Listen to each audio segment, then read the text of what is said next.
ያችሁ የእግዚአብሔር ቤተሰቦች በሀገር ውስጥና ከሀገር ውጭ የምትገኙ የአገልግሎት ሚዲያ ተከታታዮች በንስሐ ጉዳይ ላይ እንነጋገራለን። ቀንጨብ አድርገን ስለ ንስሐ ትርጉምና ሰዎች ለምን ለንስሐ አባታቸው ንስሐቸውን የማይናገሩበትን ሁለት መሰረታዊ ጉዳዮችን አንስተን ትምህርታችንን እናጠናቀቃለን። እስከ መጨረሻው ከኔ ጋር እንድትቆዩ እየጠየኩኝ ንስሐ ማለት የመጀመሪያው የልብ መታደስ ማለት ነው። በእውነት በእርግጠኝነት ወደ እግዚአብሔር መመለስ ማለት ነው። አንድም ንስሐ ማለት ዳግም ጥምቀት ነው። ሰው በ40 በ80 ቀን ያገኛትን የሥላሴ ልጅነት በኃጢአት ምክንያት ካጣት ንስሐ በመግባት በንስሐ እንባ ወደ ነበረበት ጸጋው የምትመልስ ልዩ ስጦታችን ናት። ከእግዚአብሔር ጋራ መታረቅ፣ ከእግዚአብሔር ጋራ መሆን ማለት ነው። እንዲሁ ንስሐ ማለት ምን ማለት ነው ካልን መጸጸት፣ ማልቀስ ማለት ነው። ይህን ካልኩኝ ወደ ዛሬ ዋና ነጥባችን ስንገባ ሰዎች ለንስሐ አባታቸው ኃጢአታቸውን የማይናዘዙባቸው ዋና ዋና ምክንያቶች ምንድን ናቸው? በዚህ ስር ሁለት ነጥቦችን እንመለከታለን። የመጀመሪያው ስነ ልቦናዊ ምክንያቶች ይባላሉ። ሁለተኛው ምንድነው ከተባለ መንፈሳዊ ምክንያት።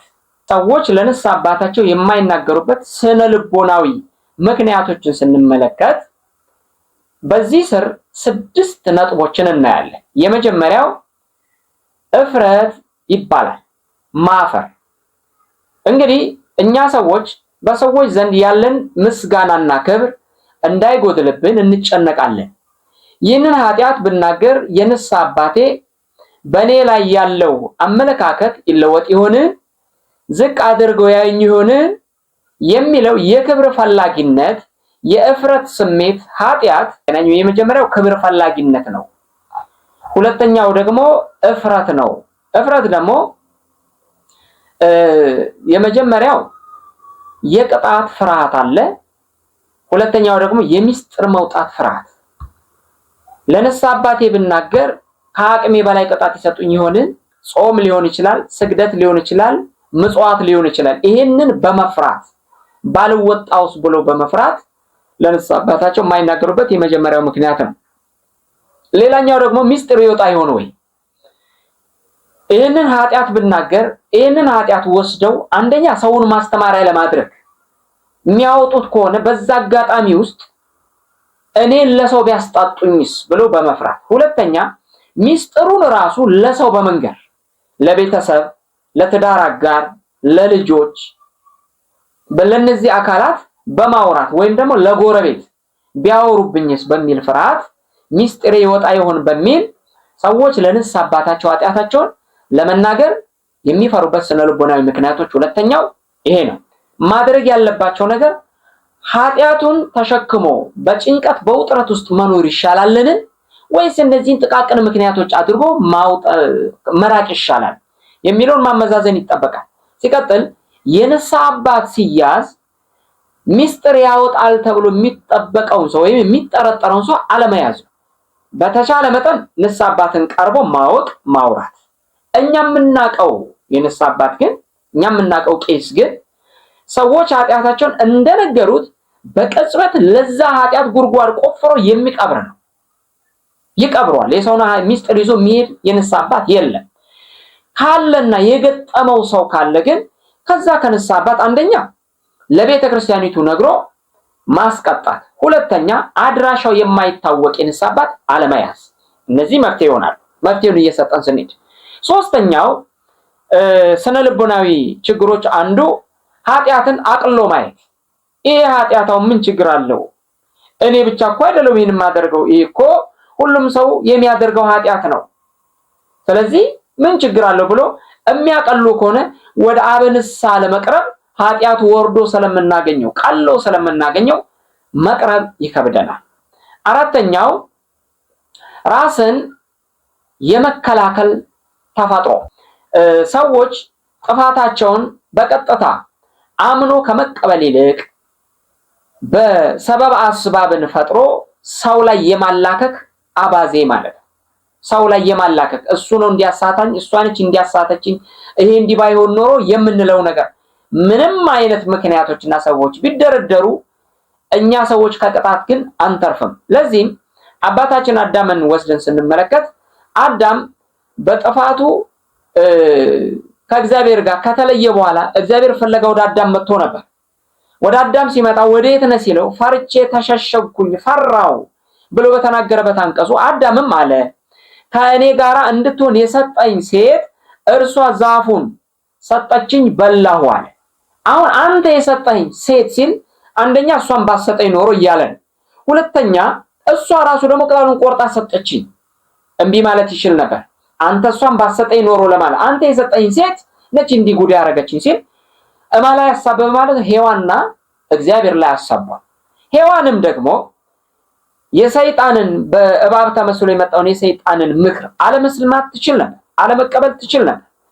ከአዳም ጋር ተወያይታ ኃጢአቱን መተው ትችል ነበር። እሷ ግን ምን አለች? ሔዋን በተራዋ እባብን ምክንያት አድርጋ አቅርባለች። ለዚህም ኦሪት ዘፍጥረት ምዕራፍ 3 ቁጥር 12 ስናነብ የምናገኘው ነው። ስለዚህ ራስን የመከላከል ኃጢአትን አላለማመን ራስን የመከላከሉ አባዜ አያዋጣምና እነዚህም ስነ ልቦናዊ ምክንያቶች ናቸው። አምስተኛውን ስንመለከት የተሳሳተ የተስፋ መቁረጥ ስሜት። ተስፋ የሚቆርጥን ሰው እግዚአብሔር ይቃወመዋል፣ ለሌላ ኃጢአትና መከራ አሳልፎ ይሰጠዋል። ስለዚህ ተስፋ መቁረጥ አይገባም። ግን ሰዎች ለምን ነው ተስፋ የሚቆርጡ ሲባል ስነ ልቦናቸው በኃጢአት ምክንያት ሲመታ ነው። ለዚህም ክፉ መንፈስ ሰውን ወደ ኃጢአት ከመራው በኋላ አንተ እኮ ቀኖና የማይበጅህ እግዚአብሔር ይቅር የማይልህ ሰው ነህ፣ ኃጢአትህ ይቅር የሚባል አይደለም፣ ያንተ ኃጢአት ከባድ ነው። መጀመሪያ ኃጢአት እንዲሰራ ሲገፋፋ የነበረ አሁን ደግሞ ተስፋ በማስቆረጥ ሰዎች ወደ ተስፋ መቁረጥ እንዲገቡ ራሳቸውን ወደ ማጥፋት እንዲገቡ ቃል እግዚአብሔርን እንዲሸሹ ቄሶችን እንዲሸሹ ቤተክርስቲያን እንዳይሄዱ የሚያደርግ ጉዳይ ነው ተስፋ መቁረጥ። ስለዚህ ተስፋ መቁረጥ አይገባም፣ አያዋጣም። በዚህ ዓለምም በወዲያኛውም ዓለም በማንፈልገው ሕይወት ውስጥ እንድንኖር የሚያደርግ ነው ተስፋ መቁረጥ አደገኛው። ስድስተኛውና የመጨረሻው የንስሐ አባትን በሚገባ አለማወቅ። የማታውቁትን የንስሐ አባት አለመያዝ ይሻላል። የንስሐ አባታችን ምን አይነት ጠባይ ያለው? ቁጡ ነው ወይ? እልህኛ ነው ወይ? ቀኖና ከሰጠ በኋላ ይቆጣል ወይ? የሱም መቆጣት ይሻለናል ወይስ ያንን ምክንያት አድርገን ከእግዚአብሔር መራቁ ይሻላል? የማንፈልገው ጭንቀትና ውጥረት ውስጥ መግባት ይሻላል ወይ የሚለውን ማመዛዘኑ የተሻለና የተገባ ይሆናል። እንግዲህ ሰዎች ለምን ለንስሐ አባታቸው ኃጢአታቸውን አይናገሩም ብለን ስንነሳ ከሁለቱ ነጥቡ ሁለተኛውና የመጨረሻው አንደኛ ሰዎች የንስሐ አባታቸውን የማይቀርቡበት ምክንያት ስነ ልቦናዊ ምክንያቶች ብለን 6 ጉዳዮችን ዘርዝረናል። ሁለተኛው መንፈሳዊ ምክንያቶች። እነዚህ መንፈሳዊ ምክንያቶች የሚለው ስር ግን 3 ነጥቦችን እንመለከታለን። መንፈሳዊ ምክንያት ስንል ሰይጣናዊ ምክር ማለት ነው። አንድም እኛነታችን የተሰራንበት ውስጣችን የሚጮኸው የመንፈሳዊ ድምጽ። እነዚህ መንፈሳዊ ድምጾች ማለት ሰው መንፈሳዊ ማንነት አለው። ለዚህ ሰይጣናዊ፣ ቅዱስ መንፈሳዊ። እነዚህ 3 ነጥቦች ስንመለከት ሰይጣን ክስና የተስፋ መቁረጥ መንፈስን በሰው ልጆች ላይ ሲያመጣ ሰዎች መንፈሳዊ ማንነታቸው እየተጎዳ ይሄዳል። ሰይጣን ሰዎችን ኃጢአት ከመስራታቸው በፊት ኃጢአት እንዲሰሩ መገፋፋት፣ ከሰሩ በኋላ መውቀስ፣ በመውቀስ ውስጥ ተስፋ ቆርጠው ከሰው ርቀው ተለይተው ከወጡ በኋላ በልዩ ልዩ በሽታ እያጠቃ ከሰውኛ ሚዛን ማውጣት ነው። ይሄ አደገኛ። ለዚህ ነው ሰው ምክንያቶችን ትቶ ፍጥጥ ብሎ የሚያየውን ኃጢአቱን በስነ ስርዓት ለሚሰማው ካህኑ በመናገር ከህሊና ወቀሳ ከስነ ልቦናዊ ውድቀትና ስብራት ሊወጣ ይገባል። ምክንያቶቹን ካየን በኋላ በሶስተኛ ክፍል ላይ የምንመለከተው ይኖረናልና አብራችሁን ቆዩ። ቪዲዮ ከተመቻችሁ ለሌሎች ሼር በማድረግ ላይክ ኮሜንት በማድረግ እንድትቀጥሉ በእግዚአብሔር ስም ጠይቃለሁ። ይህንንም በመጽሐፍ ቅዱስ ስንመለከት በማቴዎስ ወንጌል ምዕራፍ 27 ቁጥር 4 ጀምሮ ስናይ ይሁዳ ጌታን አሳልፎ ከሸጠ በኋላ የእርሱን መንፈስ ተስፋ መቁረጥ ወደ ንስሐ በመቀየር ፋንታ ራሱን አንጠልጥሎ ገሏል። ራሱን አንቆ ገሏል። ስለዚህ ራሱን አንቆ መግደሉ ምክንያት አይሆንም፣ ለመዳን ምክንያት አይሆንም። ለመካድ ጴጥሮስም ከድቷል። በይሁዳ ልክ ባይሆንም ጴጥሮስ ቢከዳም ማንም ሳያግል በእንባ ተመልሶ ወደ ልጅነቱ ወደ ቀደመ ክብሩ ተመልሶ ሐዋርያቱ በተሰበሰቡበት ስፍራ ላይ ተመልሶ፣ ይሁዳ ግን ያደረገው ምንድነው? ንጹሕን ደም አሳልፌ በመስጠቴ በድያለሁ አለ። መልካም በድሏል።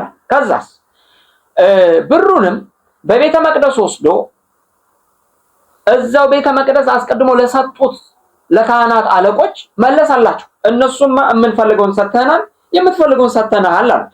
ይህን ጊዜ ይህንን ብር እኔ ልበላው አልችልም ብሎ ብሩን ቤተ መቅደስ ወርውሮ ወጣ። ከወጣ በኋላ ግን ንስሐ መግባት ይችል ነበር። ወደ አምላኩ መጮህ ይችል ነበር። ሲያጣድፈው ሲያክለበልበው የነበረው እንግዲህ እንደሚባለው ያደቆነ ሰይጣን ሳያቀስስ አይተውም እንደሚባለው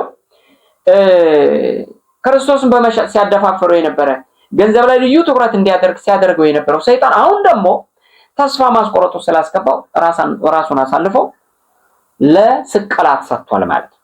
ስለዚህ የእርኩስ መንፈስ ምክሮቹ ከባድ ናቸው። ይህን ልንነቃባቸው ይገባል።